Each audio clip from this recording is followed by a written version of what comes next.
with the name of Allah, who is the King of King and the Master of Master, who is the most beneficial and the most merciful. Welcome back to COE Grammar, Classification of English Grammar. Today we have to upload according to the future continuous tense. So we have completed the present tense and the past tense, and we have been starting the future tense. The future simple tense has been done and the future continuous tense has been in progress, and we have to upload now. These are the rules of the future continuous tense. First of all Urdu में पहचान रहा होगा, रही होगी, रहे होगे। अगर जुमले के आखिर में रहा होगा, रही होगी, रहे होगे इस्तेमाल होते हैं तो इसका ये फ्यूचर्स कंटिन्यू टेंस का पहचान है। फ्यूचर कंटिन्यू टेंस का हेल्पिंग वर्ब क्या है? इसका हेल्पिंग वर्ब है हमारे पास will be and shall be. And I के विल किसके साथ इस्तेमाल होता है और शल किसके साथ इस्तेमाल होता है? आई एंड वी के साथ शल भी इस्तेमाल होगा, और जो बाकी प्रोनाउन है या सिंगुलर नाउन है या प्लूरल नाउन है इसके साथ उनके साथ विल बी इस्तेमाल होगा। He, she, it, you, they singular and plural noun के साथ विल बी इस्तेमाल होगा। Number 5 first form of the verb इस्तेमाल होगा। एस टेंस में वर्ब की पहली फॉर्म इस्तेमाल होगी। Number 6 first form of the verb के साथ आईएनजी का इजाफा होगा। There are 6 structures in this tense. Structure number first है structure of positive sentence. When a sentence it is in the positive situation, so how can we change this sentence into English? First of all, you have to follow the formula. This is the formula. Structure और formula as well as they are the same meaning. Subject, इसके बाद helping verb, इसके बाद first form of the verb, इसके बाद ing, इसके बाद object। हमारे पास एग्जाम्पल है कि वो स्कूल जा रहा होगा, तो ये फ्यूचर कंटिन्यू टेंस का पहचान है रहा होगा, क्योंकि इसके आखिर में रहा होगा तो है। तो how can we change this sentence into English? We have to change according to the rule. First of all subject इस्तेमाल होता है, इसके बाद हेल्पिंग वर्ब हमारे पास will be and shall be, और इसके बाद first form of the verb के इस्तेमाल होते हैं, इसके बाद आईएनजी के बाद ऑब्जेक्ट। सो सब्जेक्ट है हमारे पास वो यहाँ पे होगा है, तो इसका पहचान है कि ये तो सिंगुलर नाउन है और ये जो है वो तो मुज़क्कर है, ये मुज़क्कर है। तो इसके how can we change this sentence that according to rules? He will be going to school, he will be going to school, वो स्कूल जा रहा होगा। Structure of negative sentence, structure of negative sentence है हमारे पास first of all subject, इसके बाद will शैल, इसके बाद नॉट, इसके बाद बी, इसके बाद फर्स्ट फॉर्म ऑफ द, इसके बाद एनजी एंड इसके बाद object. You have to look this point, this confusion point. So some people they put the be before the not, but you should not put b before the not, you should be put b after the not. इसका mean क्या है कि subject, इसके बाद well shall, इसके बाद not, इसके बाद नॉट के बाद बी।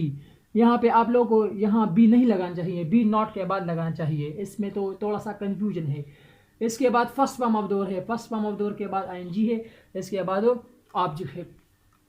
हमारे पास एग्जांपल है कि हम स्कूल को नहीं जा रहे होंगे, हम स्कूल नहीं जा रहे होंगे। So how can we change this sentence into English? We shall not be going to school.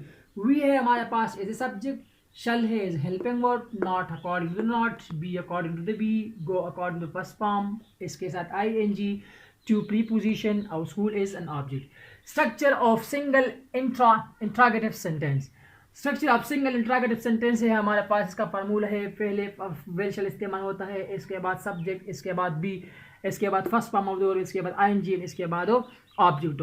हमारे पास एक एग्जांपल है कि क्या वो मर्दान से आ रही होगी। So how can we change this sentence into English? You have to think about the formula.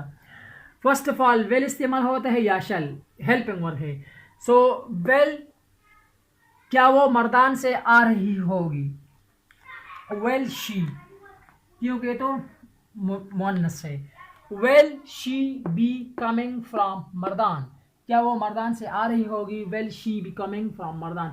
B जो है वो तो आपको सब्जेक्ट के बाद लगाना चाहिए, वेल, इसके बाद वेल, इसके बाद सब्जेक्ट, इसके बाद be. Structure of single interrogative sentence, structure of single interrogative sentence का फार्मूला है हमारे पास first of all well shall, इसके बाद नॉट, इसके बाद सब्जेक्ट, इसके बाद बी, इसके बाद फर्स्ट फॉर्म दो, इसके बाद आईएनजी, इसके बाद अन ऑब्जेक्ट। हमारे पास एग्जांपल है क्या वो मर्दान से नहीं आ रहे होंगे, यहाँ पे तो नहीं मौजूद नहीं है, यहाँ पे तो नहीं मौजूद है, क्योंकि तो structure of single interrogative sentence में है, और ये यहाँ पे structure of single interronegative sentence है. So that's why we can use the words of negativity. क्या वो मर्दान से नहीं आ रही होगी? Well, why? क्या वो मर्दान से नहीं आ रही होगी? will not she be coming from Mardan? First of all will shall, इसके बाद not subject plus be plus first form plus ing plus object. So will not she be coming from Mardan. Structure of double interrogative sentence. Structure of double interrogative sentence का formula है हमारे पास WH words, इसके बाद will shall, इसके बाद subject, इसके बाद be, इसके बाद first form of the verb, इसके बाद ing, इसके बाद ऑब्जेक्ट. हमारे पास एग्जांपल है, वो कब आपके साथ मिल रहा होगा. वो कब आपके साथ मिल रहा होगा, ये तो है डबल इंट्रोगेटिव मूड में है. So how can we change this sentence into English? When, कब की बजाय हमें क्या इस्तेमाल करना चाहिए? व्हेन इस्तेमाल करना चाहिए. When will he be meeting along with you? Along with you का मतलब ये है कि आपके साथ. सो व्हेन है हमारे पास WH वर्ड्स. विल है हमारे पास हेल्पिंग वर्ब, ही है सब्जेक्ट, बी है बी एंड ही है सब्जेक्ट, बी है बी एंड मीट है first form of the verb, इसके साथ ing, और अलोंग विद जो है प्रीपोजिशन है, एंड यू जो है वो तो ऑब्जेक्ट है. Structure of double interronegative sentence.